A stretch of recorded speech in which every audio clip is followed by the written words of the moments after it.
នេះអូនចង់ជួបមកប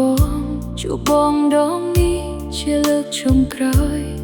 មានពាក្យក្នុងចិត្តដែលអូនចង់និយាយទុកជាស្នាមអនុស្សាវរីយ៍មុនពេលឃ្លាតឆ្ងាយ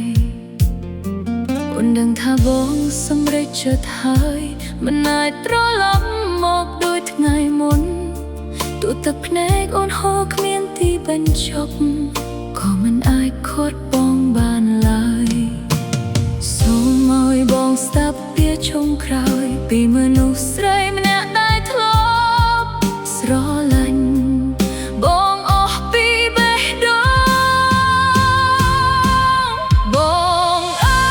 យថ្ងៃនេះជាលើកចុងក្រោយអូនប្រាប់បងថាអូននៅស្រឡាញ់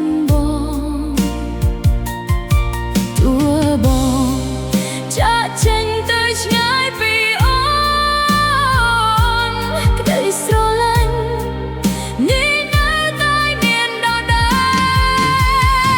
លថ្ងៃនេះជាលើកចុងក្រោយអូនសន្យា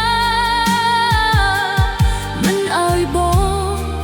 ឃើញមុខអូនទៀតទេបងចង់ទៅ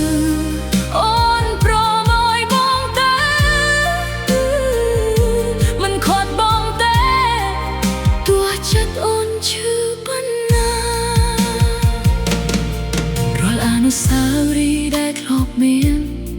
អូននឹងរក្សាទុកក្នុងបេះដូងស្នាមញញឹមនឹងពាក្យសន្យាកន្លងមកទុកជារឿងស្នេហ៍ដែលមិនអាចបំភ្លេច